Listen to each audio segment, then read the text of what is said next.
Ministers, Excellencies, ladies and gentlemen, and dearest colleagues and friends of Nordic-Baltic cooperation. Thank you so much for joining us here at this seminar hosted by the Ministry for Foreign Affairs and in cooperation with us from the Nordic Council of Ministers. We are celebrating 35 years of the Nordic Council of Ministers in Estonia, but we are also discussing the future today of Nordic-Baltic cooperation. My name is Maria Grachev. I'm the director at the Nordic Council of Ministers, the office in Estonia, since a couple of years.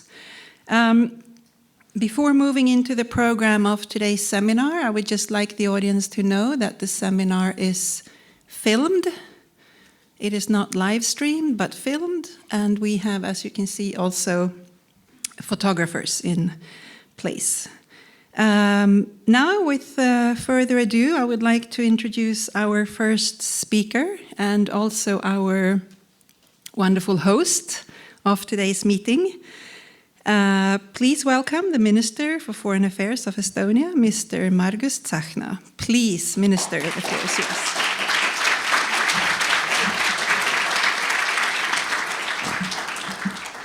Thank you, dear Excellencies, Ministers, and of course, Karin Ellemann, Secretary General of the Nordic Council of Ministers. It is my great pleasure to welcome you here in the Foreign Service or the Foreign Ministry as a host. It was a great fight to get you here. We are not letting you pay for the different hotels because the Nordic cooperation for Estonia is really very important, and you know the history. Now, this year we are celebrating 35th year of the Nordic Council of Ministers collaboration with us as well. And actually, I didn't get a very good answer. I understood that if the agency was created here in 1991 in Tallinn, it was really a brave step because we just gained our independence and nobody knew where we are leading. We knew, of course, but our friends. The address of this building is actually Iceland Square 1, and the main reason is that Iceland was the first country who recognized our independence and re-independence in 1991, and all the other Nordics came along, and many other countries, they didn't want to recognize that, because collapse of Soviet Union was something extraordinary for this time. And we had actually the Russian troops on our ground since up to 1994. So the Council of the Nordic Council of Ministers office here in Tallinn was really very important. But you decided as well to establish your office to Otepää. And this is something I can't understand why. I'm really happy that Otepää is on the map about this.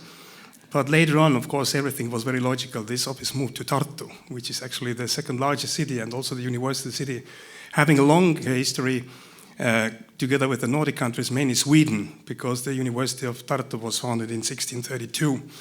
And you know this saying in Estonian history, even now, the good old Swedish times. So they were good times, mainly.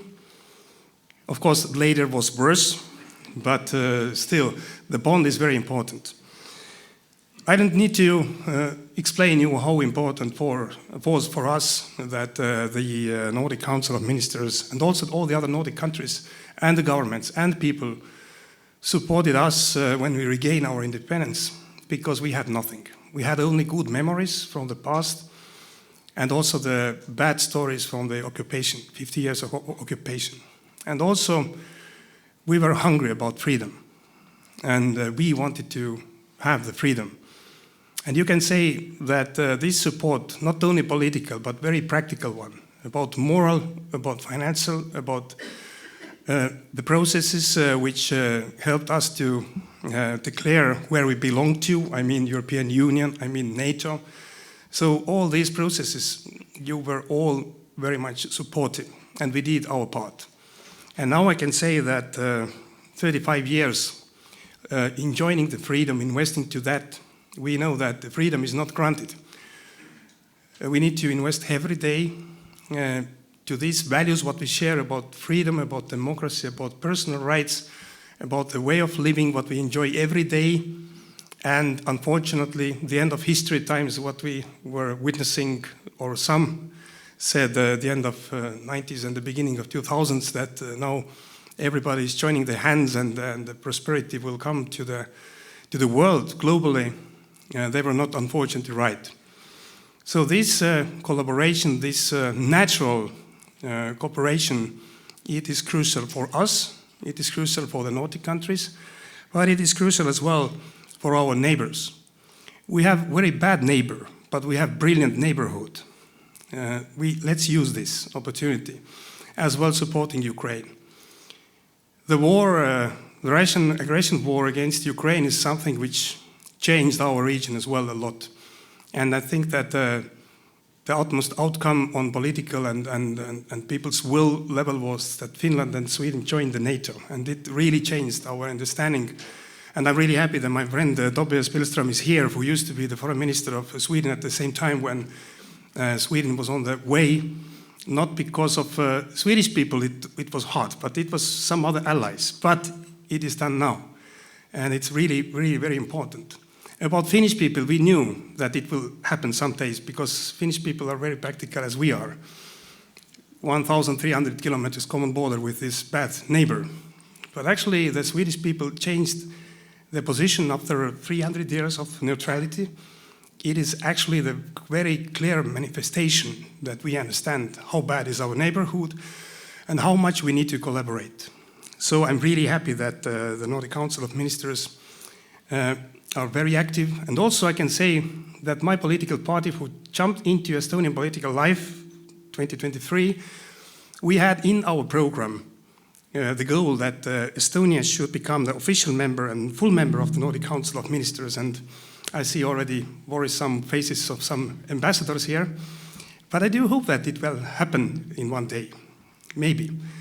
But now we are very active in the frame of Nordic-Baltic 8, NB8, which is not a formalized frame, but which is a very natural cooperation, political cooperation frame, and most active, I think, in Europe, about European Union, about NATO, but as well supporting Ukraine.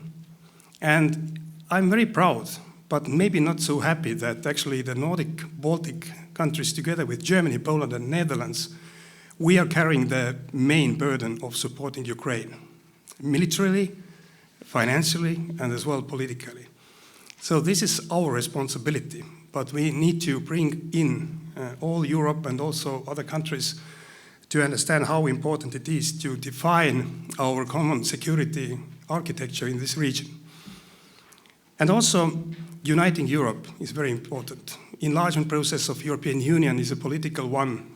It is merit-based, but actually finally political one. And I think that we, as the Nordic-Baltic nations, understand the best that if Ukraine or other countries will remain so-called neutral countries or gray zone between Europe, NATO, and Russia, it will be the green light for the further aggression in Europe.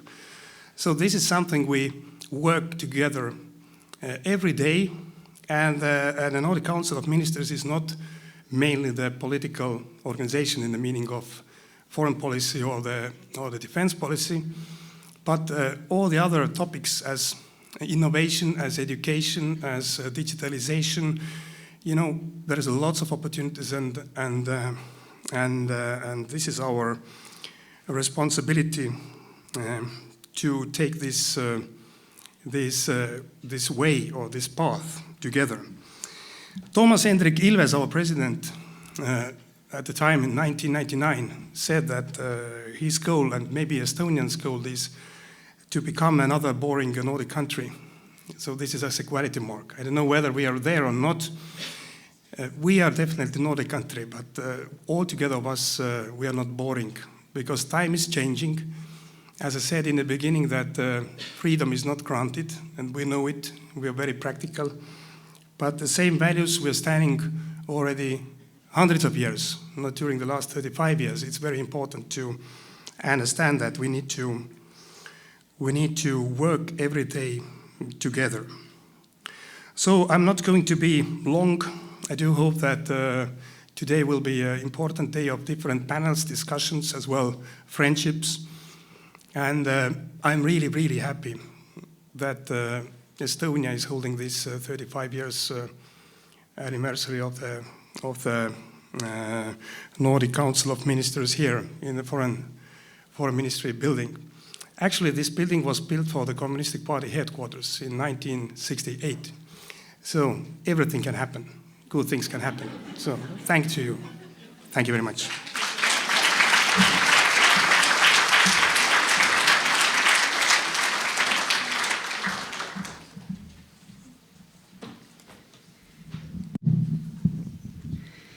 Thank you, Minister, and thank you again for hosting this seminar together with us. And thank you for always being available to our cooperation, and not least your staff, your wonderful Norden team.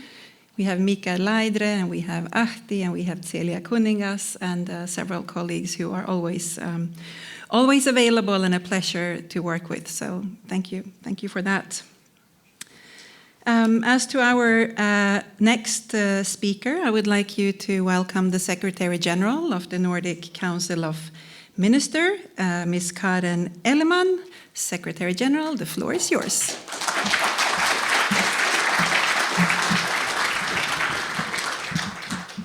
Thank you so much, Maria.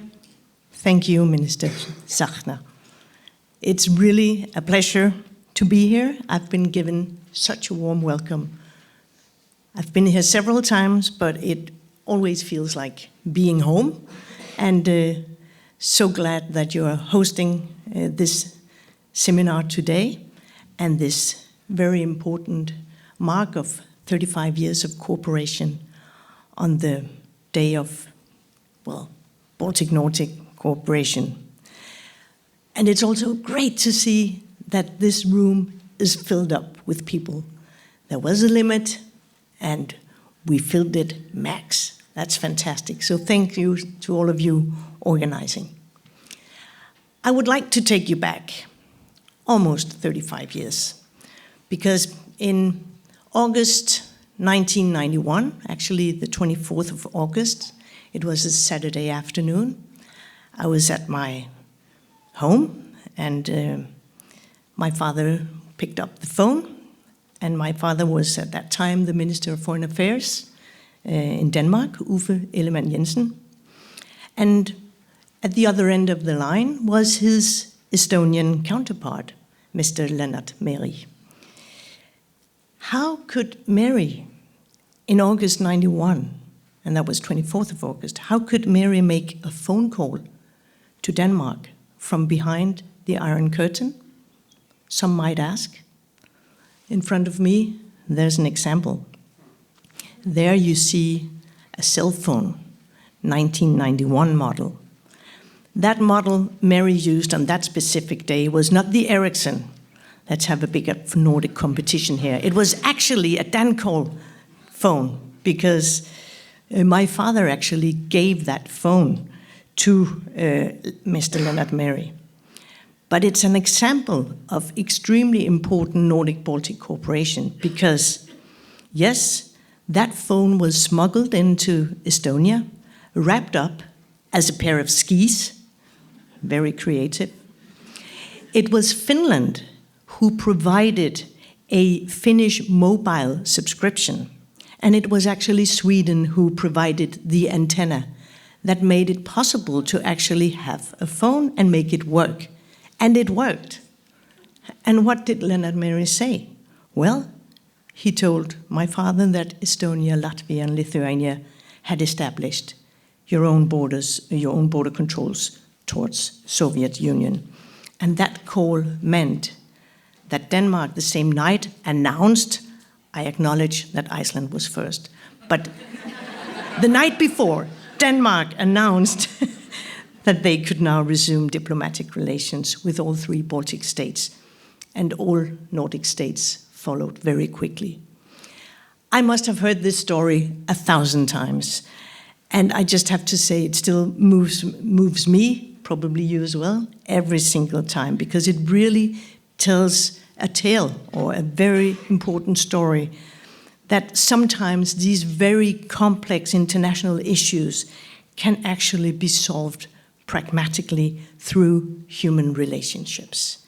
And it really shows the importance that lies in solidarity. So standing here today, celebrating 35 years in a position as Secretary General of the Nordic Council of Ministers, an organization who has really supported Estonia and all the other Baltic states from the very beginning, and who still really stand by your side today. It's really a joy to me. Yes, our collaboration has indeed evolved over the years. From a somewhat one-sided support, where we helped to build democratic institutions and practices, to today's mutually rewarding partnership. Now, Estonia is indeed a strong, independent state, which we in the Nordics often look up to. I was just talking to the minister about that, because you are world leaders within digitalization, innovation, and education, and you are really a country that we turn to for inspiration. No region or country is closer to us in the Nordics than the Baltic countries. And that closeness is founded in our shared core values: democracy, civil liberties, human rights, transparent, open societies, and of course, trust. To us living in our region, this trust might be a given thing, but honestly, sometimes we forget how unique and how valuable this actually is. I often refer to trust as our region's gold. And right now, in this world, we really need to protect our gold. We cannot be naive. We know for a fact that strong forces really want to tear down the trust that we have in each other. Let's not be scared, but let's reassure that we soberly understand that our shared values, our fundamental human rights, which we hoped would never be challenged again, we know that they are now under attack. And our best defense to that attack is not only bullets and guns. Our best defense is community building. It is strengthened cross-border collaboration, and it is investment in culture, in civil society, and democracy. That's what really built resilient societies. So yes, this summer, it's 35 years ago since that cell phone, not that, but the one looking very much like that, 35 years ago that it rang out from here. And during those years, our collaboration has really developed within numerous fields: energy and environment, health and social affairs, education and research, innovation, digitalization with a joint ministerial council, and so much more. And our collaboration is really a sparkling network connecting all parts of our societies, and with new events happening all the time. And I cannot really list all the events going on, so I just picked 3 out of hundreds. But just last month, a Nordic-Baltic project was launched, which is a brand new tool for those working with activities in the Baltic Sea. This tool, it harmonizes data from different countries and sectors to make sure that fisheries, renewable energy infrastructure, and shipping can coexist and do so without disturbing marine life. Another example is that right now, an Estonian researcher is leading a Nordic-Baltic project on more equal AI tools in health screenings. And another example is just a few weeks from now, actually, Nordic and Baltic representatives from the deafblind community will meet to deepen their knowledge on matters that are very difficult for each country to do on its own. So these 3 very brief examples are just to give you tiny drops in the sea of the already up and running activities in the Nordic-Baltic cooperation. And it really contributes to, so much important. So I think that we really see, I know, that we see an immense start of new activities all around us all the time, because the interest and the need for Nordic-Baltic cooperation is indeed greater than ever before. And it's something that we very specifically can see in the number of applicants to the programs that we launch.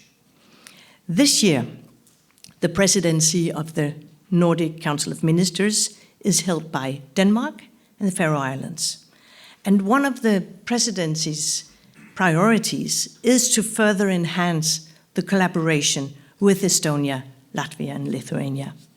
And looking back at the past 35 years, yes, we have indeed come a long way, and there is still so much that can be achieved. So to further strengthen our collaboration and our communities, it really means that we are strengthening our resilience. And in that work really lies our resistance movement. Our defense is not made by bullets and guns alone. It is carried out hand in hand, side by side, and it's guided by our common values and our common purpose. So let's keep on working and delivering for all the people in our region. Thank you so much.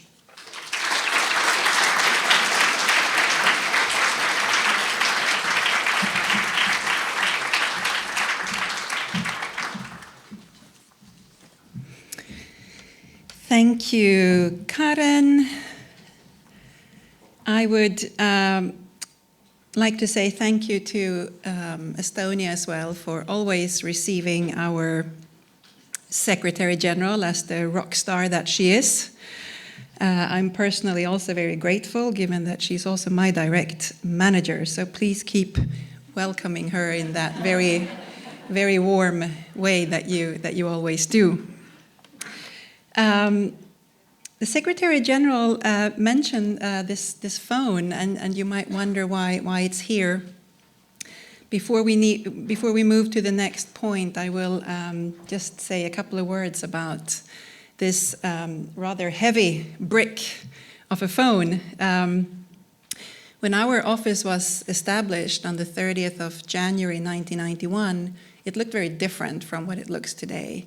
It was very much a library of information about the Nordics. It was more of a walk-in office. You could come and access resources, talk to our staff, have some assistance with building partnerships with Nordic counterparts. We also had one of the first public internet computers. If you remember back in the days when you actually had to go somewhere to use an internet computer. And we had a phone. We had this phone. And it was there for all our Estonian counterparts to make phone calls. Of course, to the Nordics, we had no shame in arguing that the Nordic way was the way.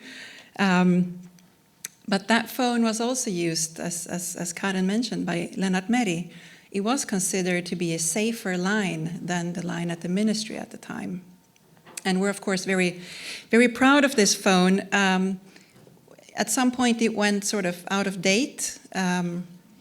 Newer things were on the market, and we donated this phone to the National Library. And thanks to my dear colleague Madis Kanarbik and many forms that we filled out in the last few weeks, we were actually granted permission to borrow the phone from the library, to have it here for today. It says something about the development from when we started to where we are today. And I thought you should just know that story before we move into the next agenda point. I have promised to say a few words about why our office was established and something about how that happened 35 years ago. After that, we will have a panel discussing the situation now on Nordic-Baltic cooperation and where we see this moving and developing ahead. Let me just say that I am so happy and delighted and grateful to see so many of our partners here, good friends and colleagues. I see many of the ministries that we work with, representatives of the academic world, the very active civil society, media, the diplomatic groups. Of course, we also have colleagues from our own organization. We have our office from Latvia represented here and Lithuania. We have also the Nordic Welfare Center, the Nordic Culture Point, and of course our own secretariat. And not least, the staff of my office. And thank you to my dear colleagues here in Tallinn for being brilliant. If I'm new to anyone here, I've been the director of the Nordic Council of Ministers here in Estonia for a couple of years. Can't take credit for all the 35 years of work, but I can try and describe some of it. One of you asked outside in the hallway which of these flags would be mine. It's a homemade decoration, by the way. Always a difficult question, answer that covers all manners of sins, but I have a Danish father, I have a Finnish mother, a Russian grandfather who was a refugee during the Second World War. I was myself born and raised in Sweden, and I'm a Swedish diplomat since some years back. One of those mixed breeds, but at least they say that dogs of mixed breeds are very strong, so I take that as truth. I also remember the previous deputy mayor of Tartu, who used to say that you can carry many identities in your heart at the same time.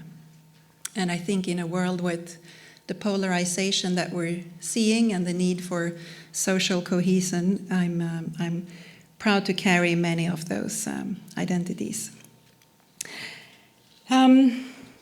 The Secretary General and the Minister mentioned the independence from 1991, the new independence, and the incredible leadership cohesion that we saw from the Nordic governments in wanting to support Estonia, Latvia, and Lithuania in the process leading into to this new era. And again, thank you, Iceland, for being the first to recognize, and thank you, Estonia, for naming the square outside the Iceland square. It gives us reason for now and always to remember the importance of national sovereignty and to stand up for what is right and to also stand against what is wrong. And if we saw that incredible cohesion among the Nordic governments in 1991 in support of the 3 Baltic states, the 8 of us today stand very closely together against Russia's illegal invasion of Ukraine. And I think that says something about the uniqueness of this group of 8, a very strong group, a group that shows both informal and strong leadership, a group that many others would like to be part of.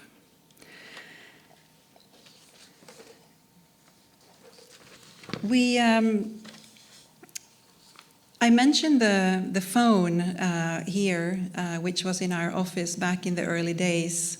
And looking a little bit at the objective that we had, it looks a little different from today. But our job was really to work with Estonia to help establish new structures in this newly independent state, support civil society, support the free media, practical stuff really. And with this, the open office that we have, the library and everything else fitted very well. And it's it's endearing also to see what happened after that. Because imagine starting from that and you know, Lennart Meri coming to use the phone and many other partners coming to use the internet, computer, etc. But what happened then? Well, 35 years of a very, very fast development in Estonia, incredibly fast. And from that time to where we are today, Estonia is today world leading in several areas. You will know this much better than me, but some of the areas that come to my mind, of course, is digitalization. We have we have everything from e-voting, a very digital government, government services being digital, and also a very, very high trust in these digital services from the government. And I think that's rather unique. We have, Estonia has the highest number of unicorns per capita in the world. We have this very agile and pragmatic private sector, startups. Click, click, click, and you register the company. Click, click, click, and you're an e-resident. Very pragmatic, very efficient, quick.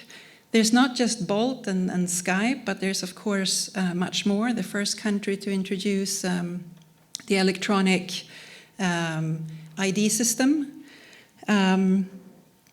We have worked closely with Estonia throughout the time, but a lot of the cyber issues, cybersecurity, cyber information is also something that Estonia does really, really well.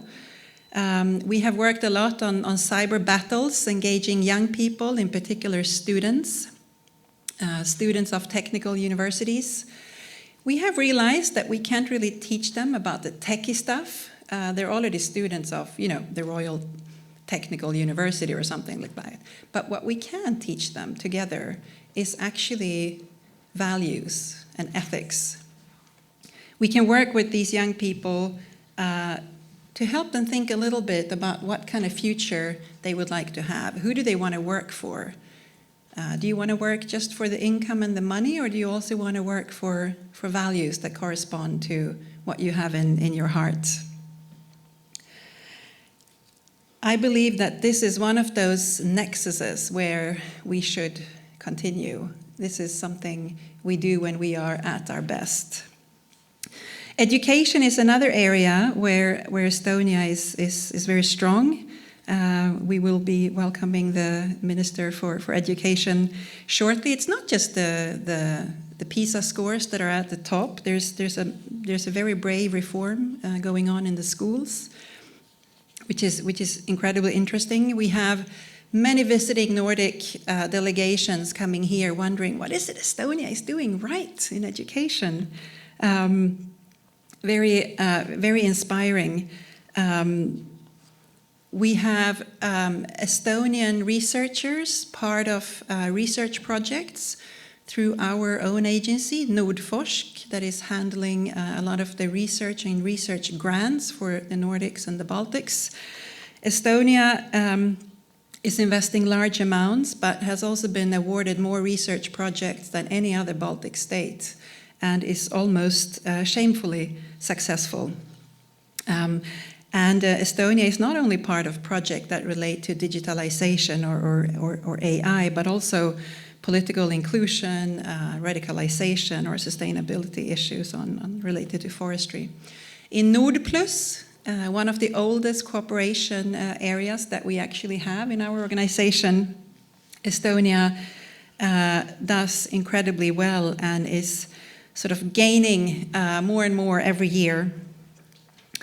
We have been investing in creativity in education throughout the years. We cannot take much credit, but we know from the surveys that eStonia does today that Estonian children are the most creative in the world, and I find this really, really inspiring. Another aspect that I personally find inspiring about Estonia today is the very pragmatic way that Estonia chooses to do things. It's more of a mindset. I haven't done scientific research on this. It's an impression that I have. It's a country that's willing to try things, they do things, They're trying to look at what can be developed. Sometimes it works, sometimes it doesn't, but they're willing to fix it and move along. And I find that really interesting and inspiring, and something where the Nordic countries can find a lot of inspiration. With these developments, Nordic-Baltic cooperation is exactly where we want it.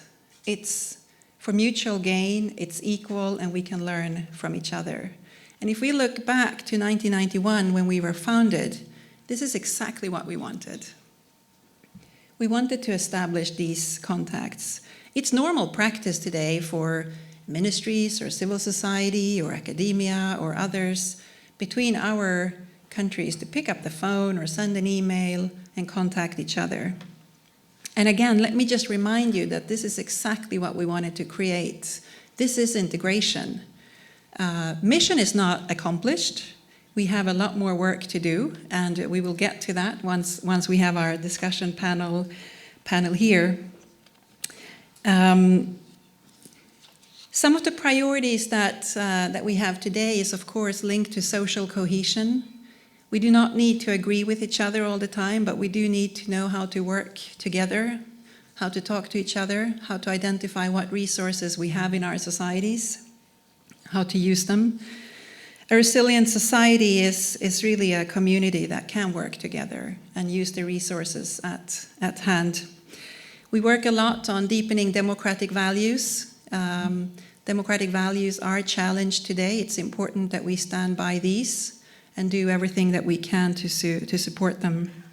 We have been supporting ourselves, the Estonian Democracy Festival, Arvamus, since the start, and we will be there also this year. Other areas that we work strongly on today is, of course, gender equality, attitudes, mental health, identities, the green transition. This is a struggle in most of the countries where we work, in the Nordic countries equally to the Baltic states. We have worked very closely with the Gender Equality Bureau when it was set up back in 1996, and of course continuously with the Equality Commissioner and the Kaljulaid Foundation. We have also worked very closely with colleagues from the Ministry of Social and Health on many of the issues that also the Nordic Welfare Center covers in terms of, for example, disability, but more and more also preparedness, crisis preparedness. This brings us to our next agenda point, and I will welcome a panel on stage in a minute. And I've been a little worried that we might be preaching to the choir here. I know that we have a lot of people who are here today who are supporters of Nordic-Baltic cooperation, and that's great. But again, mission is not accomplished, and we have asked this panel to also identify, which are the areas where Nordic-Baltic cooperation can be strengthened? Where doesn't it work as well as we would like it to work? Where can it be developed? Where can we do better? And hopefully the panel will shed some light on that as well.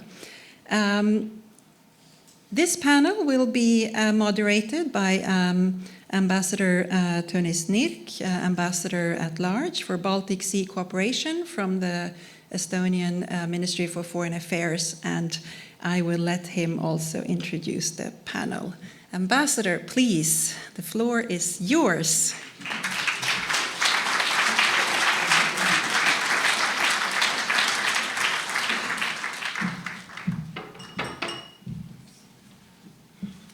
Thank you very much, Maria, for this introduction.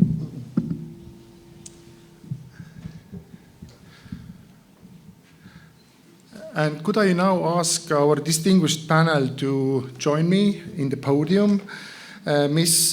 Karin Ellemann, Secretary General of the Nordic Council of Ministers, Mr. Jonathan Sevio, Secretary General of the Foreign Ministry of Estonia, Minister Kristina Kallas, Minister of Education and Research of Estonia, Mr. Tobias Billström, Head of Strategy and Governmental Affairs of Nordic Air Defence, Ms. Kristi Raik, Director of the ICDS, and Ville Sirviö, Chief Executive of the Nordic Institute of Interoperability Solutions. Thank you very much. First of all, a couple of organizational announcements. There will be an opportunity to ask questions and make comments, but after the panelists have made their introductory remarks. So please prepare your questions and comments. And secondly, some of the panelists have a plane to catch. So we have to conclude pretty much on time. Otherwise, we lose some of the panelists. So let's try to keep to the schedule. But with these words, I would like to give the floor first to Ms. Ellemann, Secretary General of the Nordic Council of Ministers. Of course, you already presented your great vision of the regional cooperation during your opening words. But now I would like to ask you whether you could outline where do you see the gaps? Where do you see the opportunities to strengthen the cooperation even more between the countries of the Nordic and Baltic region? Please, the floor is yours. What time was that plane? Because I can find many gaps. But that means that I indeed have a huge appetite to strengthen our Nordic-Baltic cooperation. And of course, within the mandate of the Nordic Council of Ministers, we do not do defense policy, foreign policy in that respect, because of course it's within the states. And having said that, I said it already about resilience, about our resistant movement, which is really making sure that our democracies are thriving and strong. And that's a lot of work to do. And we are blessed with this Nordic muscle called Nordic Council of Ministers. I say that as a citizen in the Nordic region. And I think that muscle, for one, needs to be used in a strategically sane manner. And I know for a fact that in every single administration, in every single country, both in the Nordic countries and in the Baltic states, there's a lot of work to do every single day in all our international cooperation. Of course, the Nordic Council of Ministers is not and shall never be a competitor to the EU. It's a supplement, and being aware of that supplement so we do not have too many very demanding parallel processes. I know I talk like a civil servant now. I've been a politician for 15 years, but I'm very aware of these instruments that we have in place, and it should not be duplication. It should be complementation. And that's a big hole there. And that's an important discussion. Maybe not on a big conference like that, but that's where I do see some of the holes. It's not a competition, it's a supplement, and it's being aware of the muscles and the tools that are there and have confidence in how they are working and giving good mandates to make it work sound and to the benefit of all our countries. Thank you very much indeed. May we now turn to the Estonian perspective, and I would like to give the floor to Mr. Vseviov, the Secretary General of the Estonian Ministry of Foreign Affairs. Please, if you could outline your vision for the cooperation in the Baltic Sea region for the next 10 years.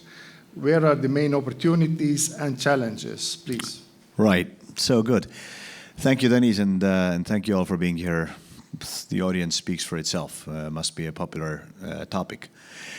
I will not be able to obviously outline my vision for the next 10 years in the less than 4 minutes that I've been allocated, but a few points I do nevertheless want to make.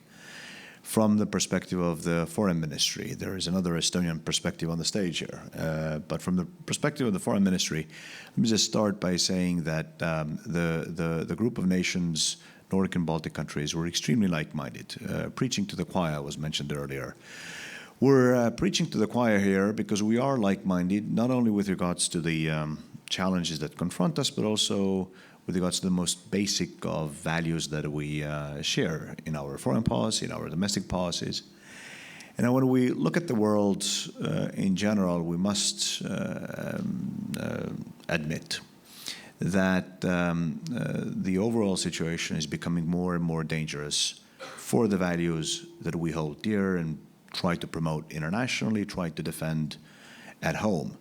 Multilateralism is in crisis, and that's an understatement. International organizations, the rules, regulations, customs agreed upon in the aftermath of the last great catastrophe, the Second World War, this world is in crisis. And then again, this is an understatement. The Middle East is on fire. Russia is waging war, not just on Ukraine, but on the very idea of Europe that we hold dear. The only glimmer of hope that we see is the Nordic and Baltic cooperation, or the New North. I would include Poland, Germany, the other important Baltic Sea nations in this glimmer of hope. Now, Estonia joined NATO and the European Union back in 2004. I was at the Defense Ministry for 10 years.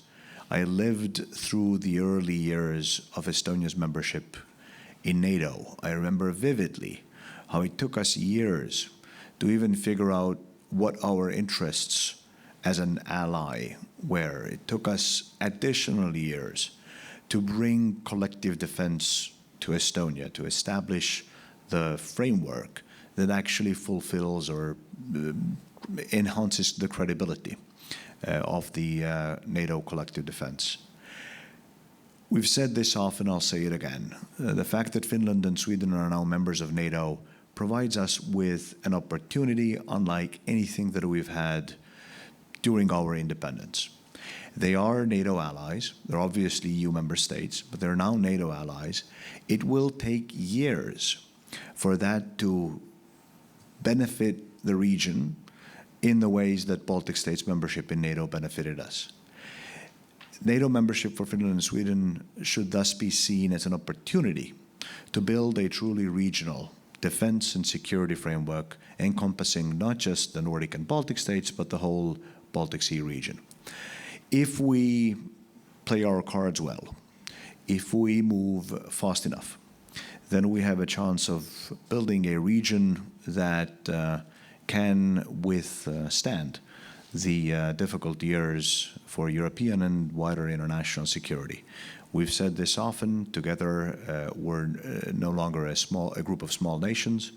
The statistics is widely known. The 8 Nordic-Baltic countries, either the 9th or 10th largest economy in the world. Together with Poland and Germany, we're 160 million people, extremely like-minded on all the matters that matter.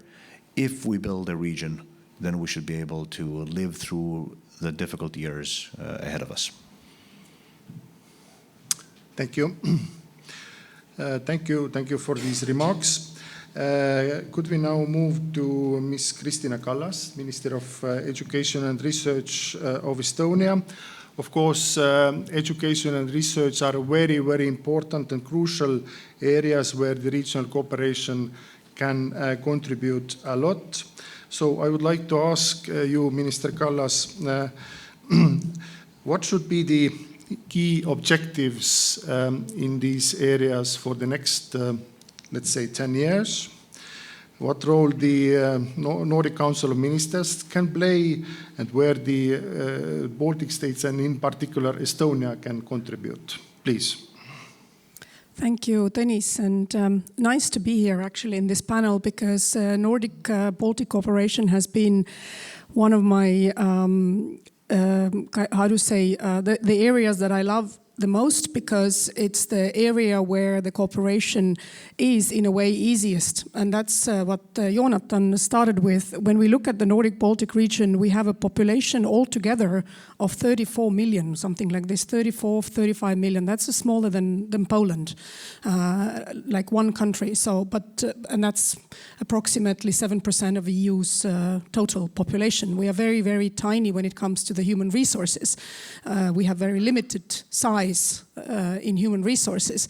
Thanks to the Nordic partners, we are still 10-11% of the GDP. So we are much bigger economically than our population resources are offering us. But still, it's a fraction. It's a very small fraction of what Europe actually is. And because of the human resources very limited, because the economic power is still quite small in size, what is crucial, what joins us together, and what is our power, why we are strong, is not because the number of people, it's not because of the money or the economy, it's because we are very like-minded and because we are ready to cooperate. I think that's absolutely the crucial power that we have in this region compared to the many parts of the world, which is getting more and more fragmented when it comes to the cooperation. So this region here is strong, like-minded countries with a very clear understanding how much we need cooperation in order for this small part of the world to survive. And I actually very like this strategy of New North, because when it comes to the R&D, especially research cooperation, I think that's, at least I'm a Minister of Education, I have to promote this, but I truly believe that this region can flourish only with a strong cooperation in R&D, in research and development. And Estonian universities are already most networked today with other Nordic universities. So there is the network structure of our higher education and our research area is linked to the Nordic region first and foremost, and then comes the rest of the world. So it's a core area where our R&D cooperation goes to. But I think we can do more. And just 2 areas where I think that that next 10 years our focus should go. We have a Nordforsk, which is a very good program for the research cooperation. It very much comes from bottom up. It finances joint cooperation projects on research. But looking at the developments globally when it comes to the technology, I think what Nordic-Baltic region needs together is maybe government cooperation in R&D when it comes to technological sovereignty and financing a very separate initiative. And that has been something that I have been trying to talk to my Nordic partners. We are meeting in May in Tallinn to take it further. But I believe that if we are talking about European technological sovereignty when it comes to the technology, data, technological solutions, AI, I think it's very right. But this area, this region here is something that where we should put this limited human resources together before we even do it also on European level. So for example, I think all 8 countries in the Nordic-Baltic region today develop their own centers of excellence on AI. And I think each one of them as a single unit is extremely small when it comes to the competitive, whether this is capital investment or human investment into AI with whatever other competitors you have on the market on that. And I believe that we should have a joint center of excellence on AI in the Nordic-Baltic region. Not 8 centers of excellence, but 1 center of excellence that works together, just with an aim to build the technological sovereignty, because this is absolutely crucial. It concerns our education systems, because we need to use this data and technology in our education systems, and I think technological sovereignty there is essential. And also our healthcare systems, because we are the area of social welfare state, and we want to all maintain our solitary-based healthcare systems. We don't want to go into the private systems, but where we see now is the technologies coming into healthcare by driving it much more into the private sector. Much more into privatization of healthcare. And I think that's where we need to cooperate a lot when it comes to the healthcare area, and especially technology and research into how to use technology for our welfare state in healthcare to make it much stronger and resilient. In energy sector, in environment and protection of the Baltic Sea and also environment around us, and in cybersecurity capacity. I think these are the strategic research areas where we should pull the resources together. And last, second point, I think Tartu University is also here, maybe you can nod. I think we need more joint PhD programs, much more joint academic programs when it comes to training our PhD students. Again, this is pulling the resources in an area which is just only 34 million people. It's smaller than Poland. And we each train our future scientists separately, but I think that we need to do much more when it comes to the joint PhD programs among the universities. So these were my 2 points. Sovereign technological security initiatives, financed by the governments, done by the researchers together, and joint PhD schools, much more than it is today. Thank you very much indeed for these very concrete ideas. Let us move now on to Mr. Tobias Billström. Of course, you have a very unique perspective because you have served as a governmental minister in the Swedish government, including in the position of the foreign minister.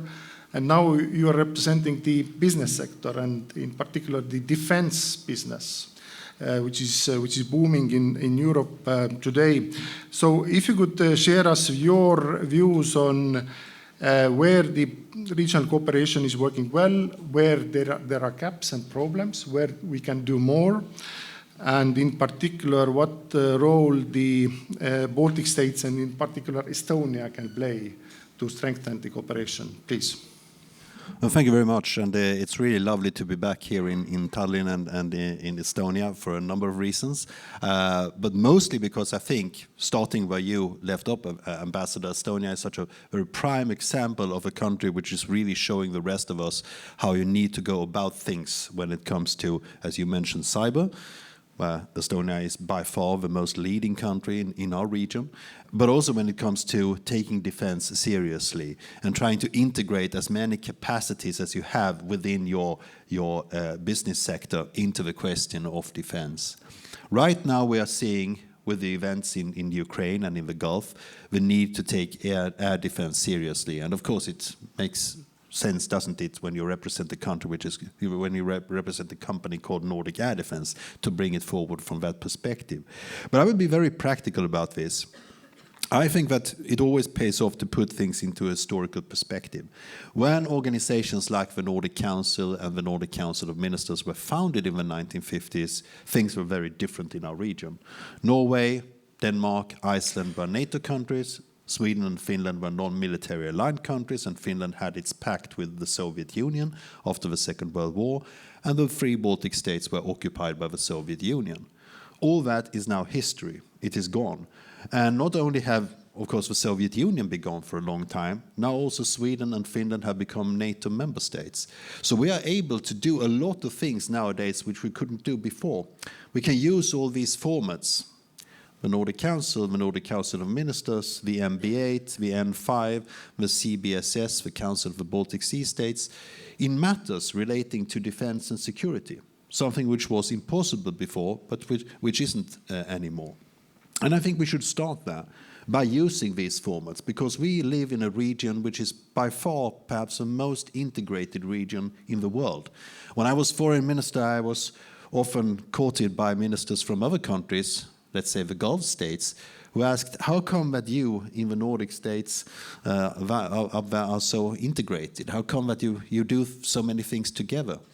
And I say it's certainly not because of secretariats or platforms, it is because of trust and confidence in one another. And this is a currency which you cannot find so easily on the market today. We stand at a great advantage in relation to many other parts of the world.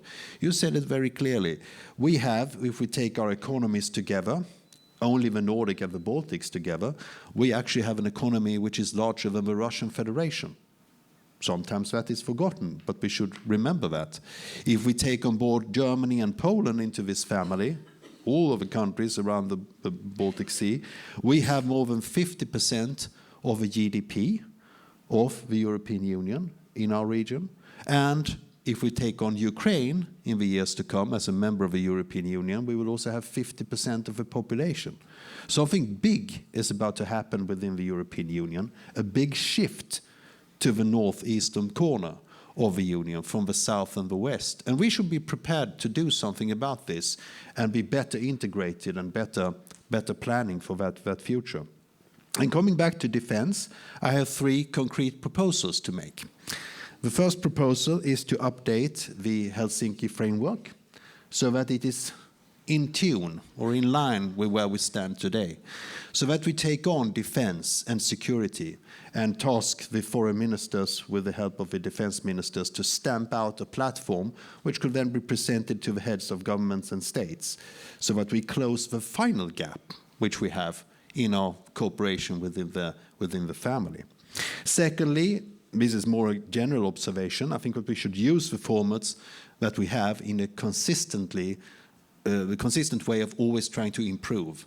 And by that I mean that defense and defense innovation and defense investment is something which we can do better in an organized fashion. We don't have to go against rules and regulations within the EU or NATO, far from it, but we could do things better, I think, jointly with the business community and the public sector working more close in hand.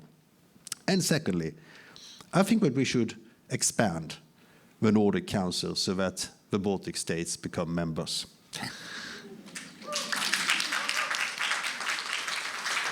We have beaten about the bush for enough time. Let's face the facts.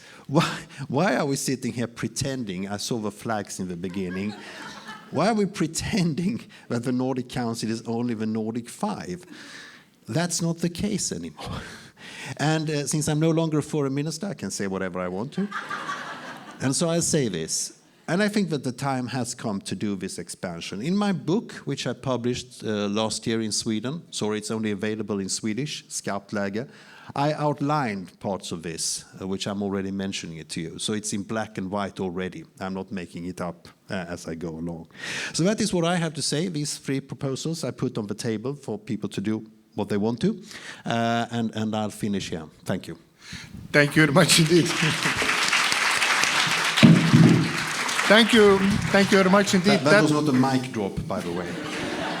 That was very inspiring. Thank you very much indeed. And it's actually good to move on now to Ms. Kristi Raik from the ICDS, because she doesn't represent the government, but a think tank. So perhaps you could, first of all, give your thoughts about the security cooperation in the Baltic Sea region, and also secondly, if you could comment on the proposal just made by Mr. Billström, please. Thank you so much, and it's great that we heard it from a former Swedish minister, this idea to expand the Nordic Council. If I would say it as a think tanker, it would have much less weight, but of course I endorse the idea. Well, let me just add one very concrete example to this list of increased Nordic-Baltic cooperation that we have heard about today. In my own daily work among think tanks, the cooperation really has deepened during the past couple of years. And I'm just back from Stockholm, where I met last week with the directors of all the 5 Nordic think tanks in the field of foreign and security policy.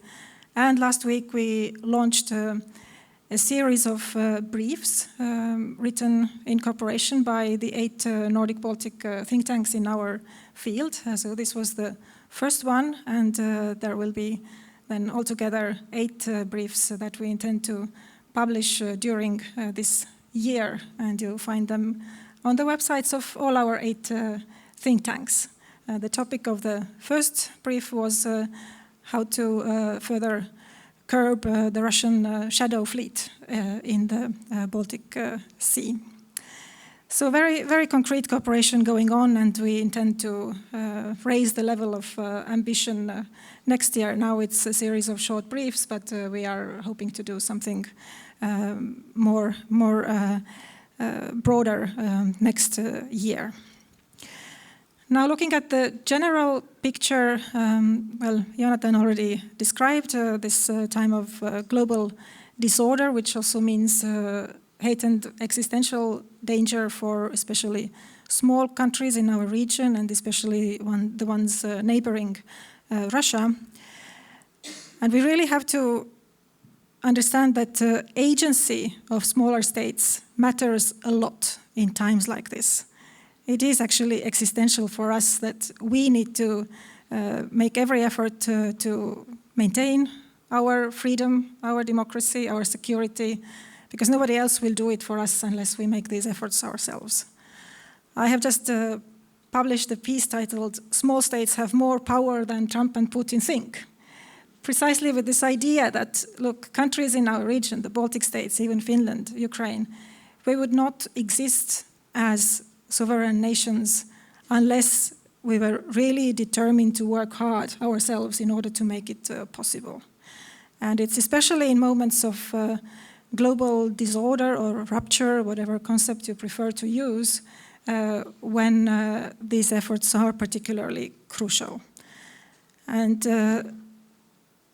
it is really encouraging that the Nordic-Baltic countries and beyond that, the new North is a group of countries with very closely aligned understanding of what the threats are, what our interests are, and what are the survival strategies needed. I will just quickly mention 4.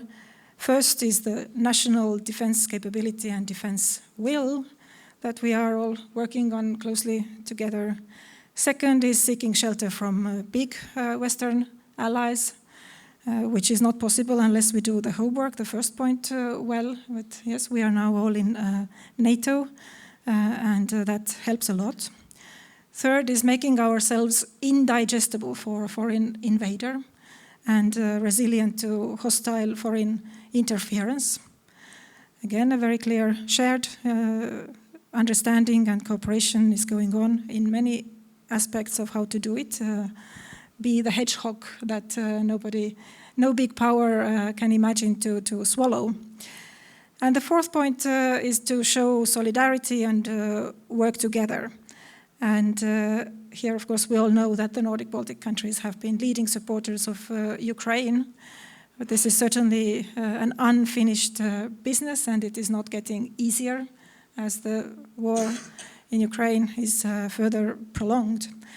And here, I think our regional input is really important in envisaging a place for Ukraine in future European security order. We know that at the moment, NATO membership for Ukraine, which we have very strongly endorsed, is frozen, the very idea. And then there is the process of Ukraine's EU accession, which is in a challenging phase, but really critical moment to have these ideas of how to make sure that Ukraine does move closer to EU membership and moves very fast, because this is so critical for our future to have Ukraine integrated, and that is the way to have credible deterrence vis-à-vis Russia for Europe in future. And there are many other concrete issues where security and defense cooperation can be further deepened. There is maritime security as a shared concern. I also already mentioned the shadow fleet. There is the defense industrial work, which the previous speaker mentioned. One specific area is drone capability, where there is so much going on. Every country in our region, and of course Ukraine, has their own innovation, their own projects, but the challenge is how to develop a more coordinated approach so that it is also rooted in the NATO and EU framework. And my final point is about identity, because when you ask about what are the obstacles for further integration of the Nordic-Baltic region, there is this very strong Nordic identity and Nordic brand. But of course, we can see from history that regional identities do evolve in time. They are not historically fixed in stone. The Nordic cooperation, the way we know it today, started after the Second World War. But I think now is really a very opportune moment to think more broadly about this new North Nordic-Baltic grouping to strengthen the regional identity in this framework, because in all practical terms, we just have become so much more close and aligned with each other. I will stop there. Thanks. Thank you very much indeed. Very, very useful. And could we now move to Mr. Ville Sirvio, CEO of the Nordic Institute for Interoperability Solutions? Of course, the digital cooperation in the Baltic Sea region is absolutely crucial. It's one of the key building blocks for further integration and further resilience building. So I would like to ask you, how do you see the future of the cooperation in this area, and also how can the regional interoperability really can be advanced? What steps are necessary? So please, the floor is yours. Thank you. Yes, I have been now following interoperability initiatives in the Baltic Sea region, in the Europe and also globally for 10 years. And 10 years, it's hard to say if it's a short or a long time in this field, but it's a constantly evolving landscape.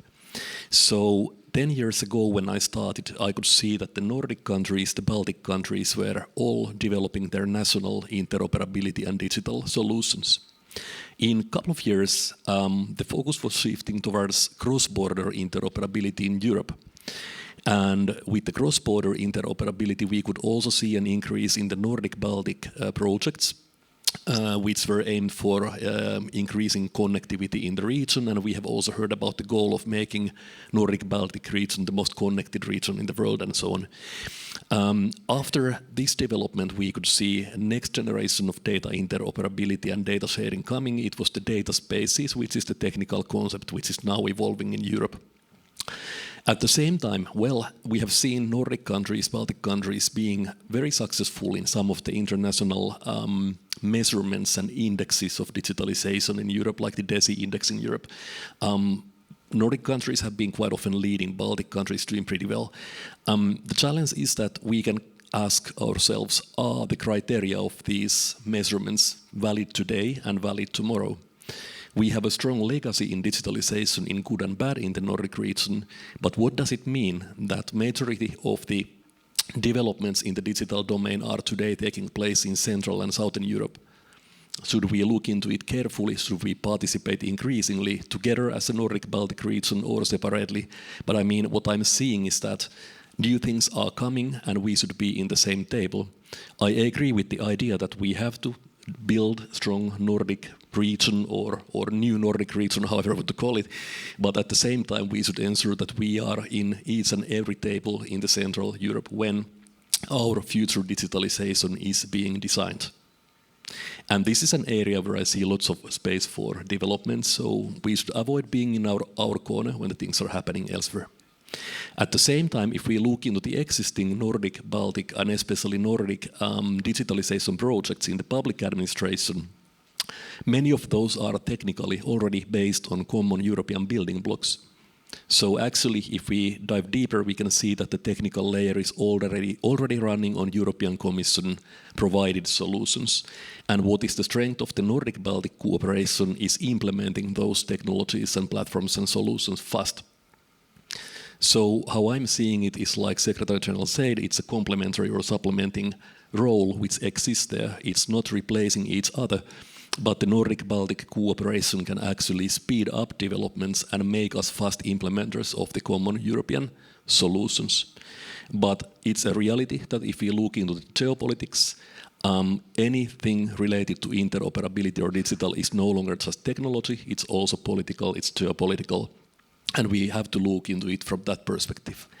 As European Union together, we are strong enough to build such solutions that are sufficient for the European citizens. But if we would do it alone or even as a region, that would not be enough today. I've sometimes like to compare it with taking a new perspective, like thinking from China.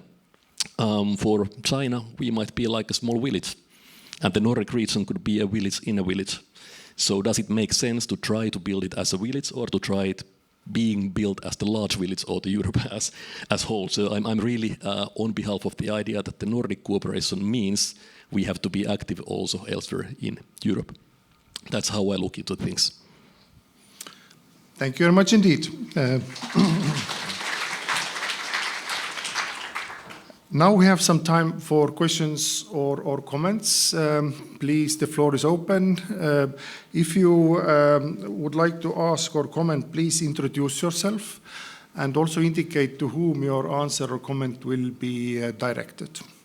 So please, the floor is open. Please.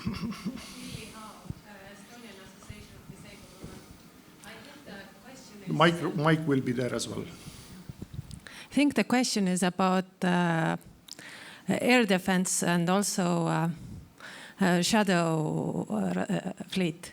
Is that where should be the centers of air defense, considering the border and considering the special formation of air defense and drones? Do you have somebody you would like to ask to respond? Or? Yeah, Ville, of course, has been, like Finland has a very nice, thanks to Finland, we have been saved from March bombing, and Finland has from the, a nice example how they boarded up near Karjala. But I think also Tobias has a very smart say about it. Please, Mr. Billström, then. Yes, thank you. Well, an air defense today has, of course, has to be built in layers upon layers. It cannot be one thing. It cannot be just air fighters, and it cannot be just drones. It has to be everything in between. And what we have to do in this region is to pool resources and see what we can do within the frameworks of both NATO and EU to spur both common procurement, so that we do things together from an economic point of view, and then also when it comes to development. My idea, if I were to put something on the table, would be a Nordic air shield, that we were able to actually defend our country from everything coming from the outside into our territory, bar nuclear weapons, which is further down the line.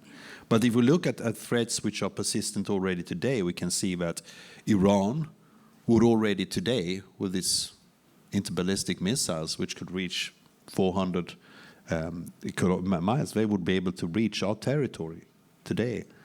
So we have to put ourselves into a perspective where we build things together, pool resources, and fund them jointly. That's the three sort of building blocks to such a strategy. All this comes down to political decisions, ultimately, but it's also a question of research and development, just as you said.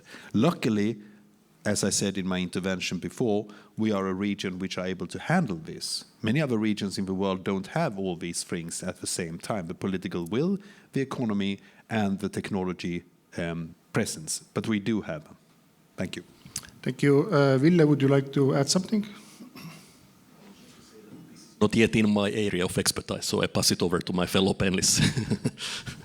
Thank you. Then, please, the next question will be there.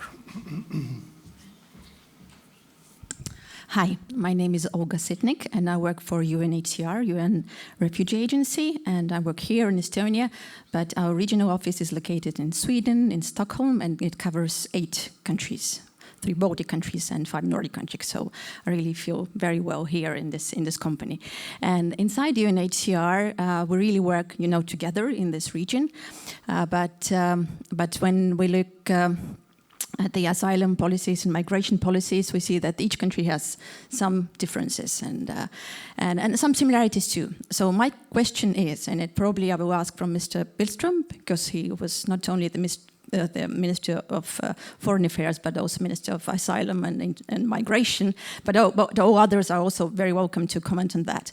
Do you see that we need some kind of a more cohesive asylum policy, or more, unified approach to how we deal with refugees, or so how we deal with displaced people? Thank you. Thank you, Mr. Billström, please. Well, thank you. I will be very brief. Yes, I held that post, but it was more than a decade ago. I think that the most important thing is to continue the work to build a European policy when it comes to asylum issues and migration issues. And I think that is the right way forward. If you have one outer border, you have to regulate that in a fashion, which means that you have the same kind of regulation and the same kind of application of the rules everywhere. And 2015, with the great inflow of people, taught us a very hard lesson. What happens when you do not have the rules in order and when you do not have border security which works in a good way. And I think we all have to draw lessons from 2015. Thank you. Thank you. Does anybody else from the panel wishes to contribute? Yes, Please. I actually want to take the other side of the refugee question, which is not the migration of people, but the questions of human rights. We see the erosion of political will to fight for the human rights, for the principles of human dignity and human life. And this is really, I think, serious concern, and it's not only globally somewhere else. We can see this happening also in Europe, among the political parties that consider human rights to be not even secondary, but something that is not an intrinsic value within the European values. And that's why I think the cooperation of like-minded countries is essential here. And Nordic countries are the ones, Nordic-Baltic region is the one that has to, I think, stand strong when it comes to the question of protecting human rights. Right to life, and that includes actually the protection of the welfare state, because welfare state is one of the things that supports the protection of right to life. So I just wanted to stress that. Thank you. Anybody else? Yes, Ville, please. Maybe one aspect I wanted to pick about this is that it's not only about what now happens, but it's also about digitalization and the future digitalization. So also regarding any asylum seekers, refugees, whatever, in that area, we have a couple of interesting European aspects, like the European legislation and digital policies, which are often using wordings like talking about citizens, while some of the global documents related to digitalization of public services talk about people. At the same time, some of the regulations talk about inhabitants. So it becomes the question, when we build common European services, how are we using the wordings European citizen, people, so on. So I think it's an aspect which, well, it came as a surprise to me, first of all, when I started drafting some of those documents together with my fellows, so that we are not harmonized with the terminology when providing public digital services. There are still gaps. And it's not only about the existing processes, it's about how we digitalize the processes and how we digitalize the future processes. And it's maybe adding one additional layer of complexity that we have to also see behind the regulations, behind the policies, understand what is actually meant with the specific wordings. And we now have today, for example, United Nations DPI safeguards, which is a framework for protecting people from any issues with that kind of digitalization challenges. So that's something the Nordic-Baltic countries can also increasingly do together, to look into the European legislation, harmonize at least within the region some of the practices and find out what it literally means. But there is always a difference between, for example, words citizen or people.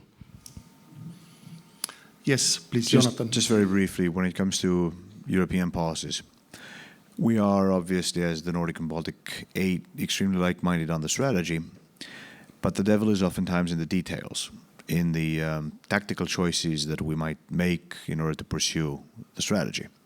And that's where we need, as Nordic and Baltic countries, we need to coordinate more. I am neither a fan of bureaucracy nor secretariats per se, but that coordination does not happen automatically. An extra effort needs to be made so that we would also be on the same page in the details. I'm only making this point because I see that oftentimes on the occasions where we are not fully coordinated, the result is not strategic, but rather tactical, and thus the solution bureaucratic and boring, not policy-driven. It's something that I think we all need to work harder at. Thank you. We have time for one very quick question. So please, Ambassador Vesa Vasara. Thank you. Rather like more of a comment on European Union. I mean, I would go after the money always, because if we are speaking of interoperability, we are speaking of the budget of the European Union and how the Nordic-Baltic 8 could possibly influence it together. We are speaking of Rail Baltic, of energy networks, how the cables, subsea cables are financed and all that. So Tobias Billström, in a sense, I think he jumps over one phase, because the Nordic integration was much deeper and older than the European Union. We are speaking of a social welfare together, or labor market. The Nordic structures open by nature when the time is ripe. Nordiska Investeringsbanken opened its door to the Baltic countries at the situation where the Nordic countries, money for them on the international market was cheaper. It had a job to do in the Baltic countries. Nord Plus is the same. So it has opened its door to the Baltic students, and it's working silently also in countries like Greenland. To my great surprise, when visiting the University of Nuuk, I noticed that we had half a dozen of Greenlandic students in Finland with the help of Nord Plus. So I don't think that time is right for opening the Nordic Council of Ministers, but there I would like to hear Karen's answer to that provocation. Thank you. Thank you. Ms. Ellerman, please. I hoped we could take that one tonight in a close, no. But the answer to the wishes here is, of course, also a discussion about the treaty. And the treaty, I mean, the ministers of Nordic cooperation actually made a very brave decision just a week ago. And they decided to set down a commission to actually start the discussion of who are the partners in the official Nordic cooperation.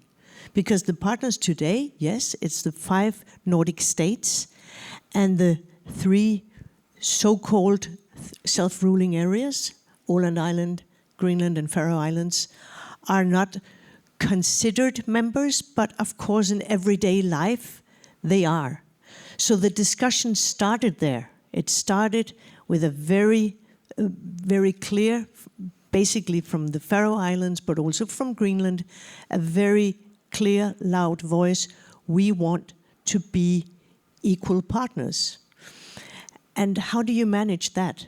Well, I used to be the Minister of Nordic Cooperation from Denmark, and I remember the wording saying, oh, that's not possible due to the Danish constitution. But it is. It is possible.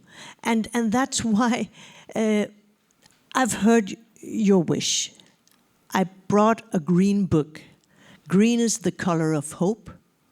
It's the color of a green transition. It's also where I can put down all the wishes for our joint regions, because this is also competitiveness. In the world we are in right now, these discussions are right in the center, no doubt about that. And what we've come through with these 35 years that we are celebrating right now with Nordic-Baltic cooperation, a lot is possible in the structures we have already. And of course, if the political will is there to further establish the cooperation, I mean, I'm just ready. I put down all the good ideas here, and I think we have a good secretariat in place. It is an important Nordic-Baltic muscle. It's being used very actively, and these budgets that we have right now, paid by 5 Nordic states, 5 Nordic groups of taxpayers, thank you for that. I mean, what a present. We cannot take that for granted. That budget is there every single year. These money are important seed money that really contributes to so much important cooperation, so much like-mindedness, so much development. Yes, the coordination within the EU is what's happening already from the national delegations. And that's what we just need even more. And then I put down the wish, but you cannot get a more clear answer than that. I'm trying to be diplomatic. It's extremely important with 15 years of politics in the bones, but you cannot get my honest personal opinion. Maybe you can guess it, but I'm not in the guessing industry. I'm in the industry of making sure that our region thrives and that we really, really support what we have here. It's something precious, and let's make the most of it.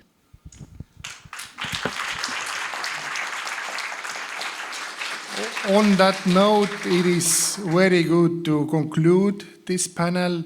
Let us give all the panelists a great applause. Thank you very much.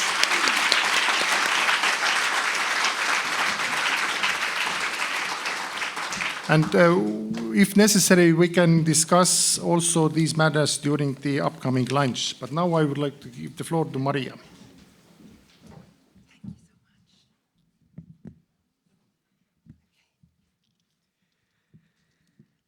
Thank you so much, Ambassador Nirik, for moderating this panel, and thank you so much to our panelists for your contributions.